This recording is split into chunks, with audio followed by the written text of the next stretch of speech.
Good morning, dear students. Welcome in science class. Hope you all are fine. In last class, we discussed about advantages of forest and forest products. Hope you understand well. Today, we are going to start the topic deforestation. You know well how the plants are useful for us. We are totally dependent on plants for our food and shelter and fuel. So, we should not cut the trees. You know well. We should save the trees. We should plant the trees. But we are cutting the trees. Why are we cutting the trees? And what is deforestation? Let us discuss. D means cutting down. Forest means plants. Deforestation means cutting down of trees and clearing land for something beside forests. You can see the picture. कैसे सारे plants को cut कर दिया है, land को बिल्कुल clear किया जा रहा है. किस लिए क्लियर किया जा रहा है? कि यहाँ पे हम कुछ बिल्डिंग बना सकें, यहाँ पे हम कुछ फैक्ट्री बना सकें, या फिर किसी और पर्पस के लिए. बहुत सारे पर्पस हैं ह्यूमन बींग्स के पास कि वो प्लांट्स को कट कर रहे हैं, और जिससे हमारी क्लाइमेट, हमारा एनवायरनमेंट बहुत अफेक्ट हो रहा है, पॉल्यूशन इंक्रीज़ हो रहा है, और बहुत सारे इसके हार्मफुल अफेक्ट्स भी हैं. आइए हम डिस्कस करते हैं कि मैन क्यों कट कर रहा है ट्रीज़ को. देखो, लार्ज स्केल पे कटिंग हो रही है और बिल्कुल फास्ट कटिंग हो रही है ट्रीज़ की. You can see in the picture how a man is cutting down the trees by using the machine. Why do man cut trees? आप भी बता सकते हो कि मैन को क्यों ट्रीज़ कट करने की ज़रूरत पड़ती है. क्योंकि कल हमने इतने सारे फॉरेस्ट प्रोडक्ट्स डिस्कस किए थे. क्या डिस्कस किया था उसमें कि हम फर्नीचर के लिए, फ्यूल के लिए, पेपर के लिए हमें किसकी रिक्वायरमेंट होती है? वुड की रिक्वायरमेंट होती है. बहुत सारे प्रोडक्ट्स हमें मिल रहे हैं फॉरेस्ट से, और जो एनिमल्स हैं उनका भी फूड यही है. उनको ग्रेजिंग करनी होती है, उनका शेल्टर भी यही होता है, उनका फूड भी यही होता है. तो इससे एक लैंड एरिया काफ़ी अफेक्ट होता है. They are cutting trees to get land for agriculture और ग्रेजिंग और using the timber for fuel, construction of roads, buildings or manufacturing, or for some other specific use. So we are cutting the trees at large scale because we are not maintaining the balance. We are cutting the trees at large scale, but we are not planting the trees at the same rate. That's why our environment is affecting. क्यों environment affect हो रहा है? इसलिए क्योंकि हम cut ज़्यादा कर रहे हैं और प्लांटेशन कम कर रहे हैं, जिससे हमारा एनवायरनमेंट अफेक्ट हो रहा है. इतना पॉल्यूशन हो रहा है, ग्लोबल वार्मिंग हो रही है, सॉइल इरोजन हो रहा है. जो भी एडवांटेजेस हमने डिस्कस किए थे वो सब अफेक्ट हो रहे हैं because of cutting of the trees. Affect of deforestation. Deforestation which is the loss of wild forest habitats due to human activity has grown into a global problem as demand for wood climbs. Shrinking forest can cause widespread problems. क्या क्या problems आ रही हैं deforestation से? First is the decrease in the rainfall in the surrounding area. एक तो जिस time पे rainfall होना चाहिए उस टाइम पे नहीं हो रहा, क्योंकि क्लाइमेट बहुत चेंज हो जाती है कटिंग ऑफ ट्रीज़ से. और मैंने आपको बताया था, अगर हम ट्रीज़ को कट कर रहे हैं तो ट्रीज़ कैसे रेन लाने में हेल्प करते हैं. उनमें प्रोसेस होता है, किसका? ट्रांसपिरेशन का प्रोसेस होता है. Transpiration means loss of water from the leaves of the plants. और वो ट्रांसपिरेशन से जो वाटर लॉस हो रहा है उसकी वाटर वेपर्स बन रहे हैं और वो क्लाउड्स बनते हैं.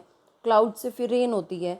अगर वो प्लांट्स आप कम ग्रो करोगे तो वहाँ ट्रांसपिरेशन का प्रोसेस स्लो हो जाएगा, क्लाउड्स कम बनेंगे और रेनफॉल भी क्या होगा? कम होगा. So decrease in the rainfall in the surrounding areas. Next, increase in the amount of carbon dioxide in the atmosphere that can increase global warming. Obviously, plants are absorbing the gas, which is the gas carbon dioxide, which is the greenhouse gas, and they are releasing the gas oxygen, है ना? Increase in the amount of carbon dioxide in the atmosphere, जिससे क्या होगा? क्योंकि carbon dioxide की क्या capacity है कि वो हीट रेज को क्या करती है? ज़्यादा से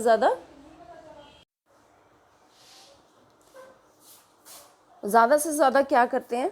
हीट रेज को कार्बन डाइऑक्साइड गैस एब्जॉर्ब करती है, जिससे जो हमारी अर्थ है वो गर्म हो जाती है. That is called global warming. और अगर हम ट्रीज़ ज़्यादा प्लांट करेंगे तो कार्बन डाइऑक्साइड को वो ज़्यादा एब्जॉर्ब कर लेंगे, जिससे हीट रेज जो हैं वो कम ट्रैप होंगी एंड ग्लोबल वार्मिंग भी क्या रहेगा? प्रोटेक्ट रहेगा. ग्लोबल वार्मिंग नहीं होगी. क्योंकि ग्लोबल वार्मिंग के भी और बहुत सारे हार्मफुल इफेक्ट्स हैं। फ्लड्स बहुत आते हैं ग्लोबल वार्मिंग से, हमारी जो लाइफ फॉर्म्स हैं वो ख़त्म हो जाती हैं। इसलिए क्या करना चाहिए, हमें ज़्यादा से ज़्यादा प्लांटेशन करनी चाहिए। Decrease in the level of ground water in the near by areas. Obviously अगर रेनफॉल कम होगा तो ग्राउंड वाटर का जो एरिया है, वाटर टेबल का लेवल भी क्या चला जाएगा, डाउन चला जाएगा, और वाटर अवेलेबिलिटी भी कम हो जाएगी। Increase in the soil erosion that can cause more frequent floods, these can result in the wide spread destruction. Obviously soil erosion increase हो जाएगा, क्योंकि बड़े ट्रीज़ ख़त्म हो जाएंगे और जो उनकी रूट्स हैं जो सॉइल के पार्टिकल्स को बाइंड करके रखती हैं, वो प्लांट्स नहीं होंगे, तो जो ऊपर की फर्टाइल लेयर है वो कहाँ जाएगी, रिमूव हो जाएगी। और फ्लड्स भी बहुत ज़्यादा आएंगे, क्यों, क्योंकि उनकी रूट्स तो उस वाटर को एब्जॉर्ब करती हैं, है ना। रूट्स ही उस वाटर को एब्जॉर्ब करती हैं, एक्स्ट्रा वाटर को। और अगर प्लांट्स ही नहीं होंगे तो वो फ्लड्स कहाँ आएंगे, हमारे एरियाज़ के अंदर। रेजिडेंशियल एरिया अफेक्ट होगा, हमारे घर अफेक्ट होंगे, सारा इंडस्ट्रियल एरिया अफेक्ट होगा, एनिमल्स अफेक्ट होंगे फ्लड से। Destruction of habitat of number of plants and animals. Obviously animals जिनका घर हम कहते हैं कि फॉरेस्ट है, प्लांट्स है, प्लांट्स कट होंगे तो उनके रहने का घर, उनकी रहने की जगह भी ख़त्म हो जाएगी, शेल्टर ख़त्म हो जाएगा, उनका हैबिटेट ख़त्म हो जाएगा। How will they survive.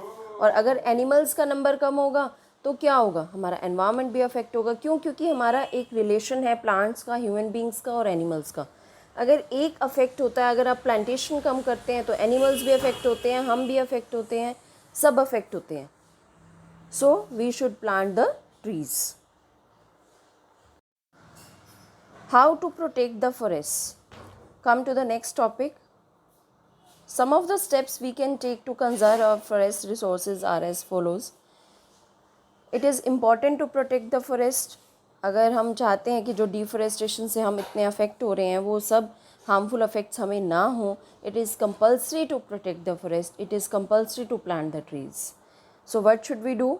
Regulated and plan cutting of trees means हमें पता है कि हमें ट्रीज़ की रिक्वायरमेंट है अपनी विशेस को कंप्लीट करने के लिए, अपने जो हमारी रिक्वायरमेंट्स हैं उनको कंप्लीट करने के लिए, तो हमें प्लांट भी उतने ही करने चाहिए ट्रीज़, और इवन एक्स्ट्रा करने चाहिए, ताकि इन फ्यूचर भी हमारी रिक्वायरमेंट्स कंप्लीट हो सकें और हमारा एनवायरनमेंट भी अफेक्ट ना हो।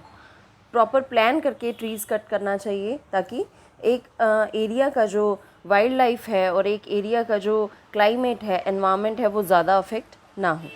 Control over forest fires. जंगल में जब आग लग जाती है तो बहुत नुकसान होता है, और बहुत तेज़ आग लगती है, क्योंकि सारा ड्राई लीव्स जो होते हैं वो बहुत जल्दी फायर को कैप्चर करते हैं, जिससे कार्बन डाइऑक्साइड की अमाउंट भी बहुत ज़्यादा इंक्रीज़ हो जाती है। तो हमें फॉरेस्ट फायर को प्रॉपर कंट्रोल करके रखना चाहिए। रीफॉरेस्टेशन एंड एफॉरेस्टेशन, इसका मीनिंग ही क्या होता है? Plantation of trees.